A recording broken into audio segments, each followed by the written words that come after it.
ആകാശവാണി. നമസ്കാരം. വാർത്തകൾ വായിക്കുന്നത് തുളസീദാസ് പരമേശ്വരൻ.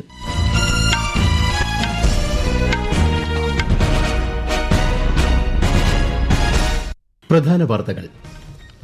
പ്രധാനമന്ത്രി നരേന്ദ്രമോദിയും മംഗോളിയൻ പ്രസിഡന്റ് ഖുറേൽ സുഖ് ഉഖനയുമായുള്ള കൂടിക്കാഴ്ച ന്യൂഡൽഹിയിൽ പുരോഗമിക്കുന്നു. നിയമ സംവിധാനത്തിൽ അധിഷ്ഠിതമായ ലോകക്രമത്തിനായാണ് ഇന്ത്യ എക്കാലവും നിലകൊള്ളുന്നതെന്ന് രാജ്യരക്ഷാമന്ത്രി രാജ്നാഥ് സിംഗ്. ഈജിപ്ത് സമാധാന ഉച്ചകോടിയിൽ ഇന്ത്യയെ പ്രശംസിച്ച് യുഎസ് പ്രസിഡന്റ് ഡൊണാൾഡ് ട്രംപ്. പ്രധാനമന്ത്രി നരേന്ദ്രമോദി വളരെ നല്ല സുഹൃത്താണെന്നും യുഎസ് പ്രസിഡന്റ്. ബീഹാർ നിയമസഭാ തെരഞ്ഞെടുപ്പിൽ സ്ഥാനാർത്ഥി പ്രഖ്യാപനത്തിനുള്ള അന്തിമഘട്ട ചർച്ചകൾ ഊർജിതമാക്കി മുന്നണികൾ. സംസ്ഥാനത്ത് തദ്ദേശ തെരഞ്ഞെടുപ്പിനുള്ള വോട്ടർ പട്ടികയിൽ പേര് ചേർക്കുവാനുള്ള സമയപരിധി ഇന്ന് അവസാനിക്കും. വെസ്റ്റ് ഇൻഡീസിനെതിരായ രണ്ടാം ടെസ്റ്റ് ക്രിക്കറ്റ് മത്സരത്തിൽ ഇന്ത്യയ്ക്ക് ഉജ്ജ്വല വിജയം. പരമ്പര ഇന്ത്യ സ്വന്തമാക്കി. വാർത്തകൾ വിശദമായി.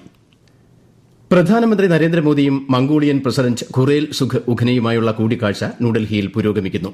ഉഭയകക്ഷി ബന്ധം സംബന്ധിച്ച നിർണായക ചർച്ചകളാണ് നേതാക്കൾക്കിടയിൽ നടക്കുന്നത്. നിരവധി ധാരണാപത്രങ്ങളിലും ഇതോടനുബന്ധിച്ച് ഇരു രാജ്യങ്ങളും ഒപ്പുവയ്ക്കും. രാഷ്ട്രപതി ദ്രൌപദി മുർമുവുമായും മംഗോളിയൻ പ്രസിഡന്റ് ഇന്ന് വൈകുന്നേരം കൂടിക്കാഴ്ച നടത്തും. രാഷ്ട്രപതി ഭവനിൽ അദ്ദേഹത്തിന് ഇന്ന് ഔദ്യോഗിക വിരുന്നും ഒരുക്കിയിട്ടുണ്ട്. 4 ദിവസത്തെ സന്ദർശനത്തിനായി ഇന്നലെയാണ് മംഗോളിയൻ പ്രസിഡന്റ് ഡൽഹിയിൽ എത്തിയത്. മന്ത്രിമാരും ജനപ്രതിനിധികളും അടങ്ങുന്ന ഉന്നതതല സംഘവും അദ്ദേഹത്തിനൊപ്പമുണ്ട്. രാജ്ഘാട്ടിൽ ഇന്ന് സന്ദർശനം നടത്തിയ ഖുറേൽ സുഖ് ഉഖന രാഷ്ട്രപിതാവ് മഹാത്മാഗാന്ധിക്ക് ആദരാഞ്ജലികൾ അർപ്പിച്ചിരുന്നു. 1955 മുതൽ ആരംഭിച്ച നയതന്ത്ര ബന്ധമാണ് ഇന്ത്യയ്ക്കും മംഗോളിയയ്ക്കും ഇടയിൽ ഉള്ളത്. നിയമ സംവിധാനത്തിൽ അധിഷ്ഠിതമായ ലോകക്രമത്തിനായാണ് ഇന്ത്യ എക്കാലവും നിലകൊള്ളുന്നതെന്ന് രാജ്യരക്ഷാമന്ത്രി രാജ്നാഥ് സിംഗ്. ചില രാജ്യങ്ങൾ അന്താരാഷ്ട്ര നിയമങ്ങൾ പരസ്യമായി ലംഘിക്കുന്ന സാഹചര്യത്തിലാണ് കാലഹരണപ്പെട്ട അന്താരാഷ്ട്ര ഘടനകളുടെ നവീകരണം എന്ന ആവശ്യം ഇന്ത്യ മുന്നോട്ട് വയ്ക്കുന്നതെന്നും അദ്ദേഹം പറഞ്ഞു. ഐക്യരാഷ്ട്രസഭയ്ക്ക് സേനകളെ സംഭാവന ചെയ്യുന്ന രാജ്യങ്ങളുടെ കോൺക്ലേവിനെ ന്യൂഡൽഹിയിൽ അഭിസംബോധന ചെയ്യുകയായിരുന്നു അദ്ദേഹം. അന്താരാഷ്ട്ര സമാധാനവും സുരക്ഷയും നിലനിർത്തുവാനുള്ള ഐക്യരാഷ്ട്രസഭയുടെ ദൌത്യത്തിൽ ഇന്ത്യ ഉറച്ചു നിൽക്കുന്നതായും ശ്രീ രാജ്നാഥ് സിംഗ് വ്യക്തമാക്കി. അന്താരാഷ്ട്ര സമാധാനം പരിപാലിക്കുന്നതിൽ ഇന്ത്യ അന്താരാഷ്ട്ര സമൂഹത്തോടൊപ്പം തോളോട് തോൾ ചേർന്ന് പ്രവർത്തിച്ചിട്ടുണ്ടെന്നും അഹിംസ എന്നത് രാജ്യത്തിന്റെ തത്വചിന്തയിൽ അന്തർലീനമായ ഒന്നാണെന്നും അദ്ദേഹം പറഞ്ഞു. India has stood firm with the United Nations in the mission to maintain international peace and security. India is land of Mahatma Gandhi, where peace is deeply rooted in our philosophy of ahimsa, that is non-violence, and satya, that is truth. For Mahatma Gandhi, peace was not merely the absence of war, but a positive state of justice, harmony, and moral strength. ഐക്യരാഷ്ട്രസഭയുടെ 71 സമാധാന പരിപാലന ദൌത്യങ്ങളിൽ 51 ദൌത്യങ്ങളിലായി India ഇതുവരെ 3 ലക്ഷത്തോളം പേരെ അയച്ചിട്ടുണ്ടെന്ന് കരസേനാ മേധാവി general Upendra Dwivedi കോൺക്ലേവിൽ പറഞ്ഞു. 32 രാജ്യങ്ങളിൽ നിന്നുള്ള മുതിർന്ന സൈനിക ഉദ്യോഗസ്ഥർ കോൺക്ലേവിൽ പങ്കെടുക്കുന്നുണ്ട്.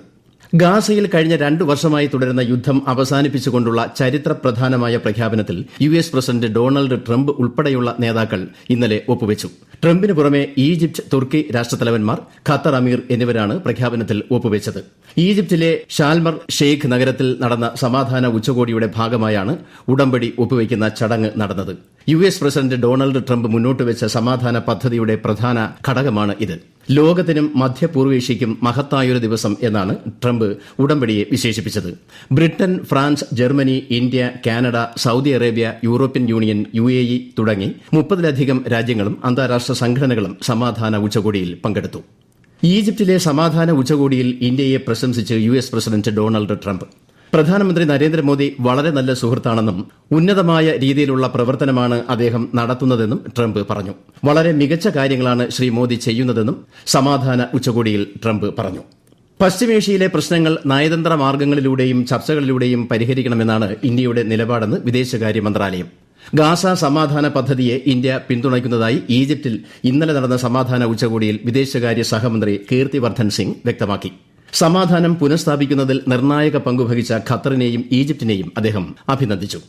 സംഘടിത കുറ്റകൃത്യങ്ങൾ, ഭീകരവാദം എന്നിവയ്ക്കെതിരെ അതീവ ദുഷ്കരമായ വിധത്തിലുള്ള പോരാട്ടങ്ങളാണ് NSC നടത്തിവരുന്നതെന്ന് കേന്ദ്ര ആഭ്യന്തരമന്ത്രി അമിത്ഷാ.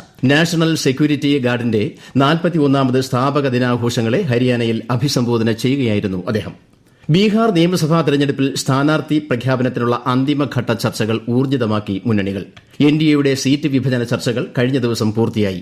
സീറ്റുകളുടെ കാര്യത്തിൽ ധാരണയിലെത്താൻ ആർജെഡി കോൺഗ്രസ് മഹാസഖ്യത്തിന് ഇതുവരെ സാധിച്ചിട്ടില്ല. എന്നാൽ പ്രമുഖ സ്ഥാനാർത്ഥികളുടെ സീറ്റിന്റെ കാര്യത്തിൽ വിവിധ രാഷ്ട്രീയ പാർട്ടികൾ ഇതിനകം തന്നെ തീരുമാനം എടുത്തിട്ടുണ്ട്. രാഘോപൂർ മണ്ഡലത്തിൽ ആർജെഡി നേതാവ് തേജസ്വി യാദവ് നാളെ പത്രിക നൽകും. നിയമസഭാ തെരഞ്ഞെടുപ്പും ഉപതെരഞ്ഞെടുപ്പുകളും കണക്കിലെടുത്ത് സമൂഹമാധ്യമങ്ങൾ ഉൾപ്പെടെയുള്ള വെബ്സൈറ്റുകളിലൂടെ രാഷ്ട്രീയ പരസ്യങ്ങൾ പുറത്തിറക്കരുതെന്ന് തെരഞ്ഞെടുപ്പ് കമ്മീഷൻ രാഷ്ട്രീയ പാർട്ടികൾക്ക് നിർദ്ദേശം നൽകി. നാമനിർദ്ദേശ പത്രിക സമർപ്പിക്കുന്ന സമയത്ത് സ്ഥാനാർത്ഥികൾ ആധികാരിക സോഷ്യൽ മീഡിയ അക്കൌണ്ടുകളുടെ വിശദാംശങ്ങൾ പങ്കിടാനും കമ്മീഷൻ നിർദ്ദേശിച്ചിട്ടുണ്ട്.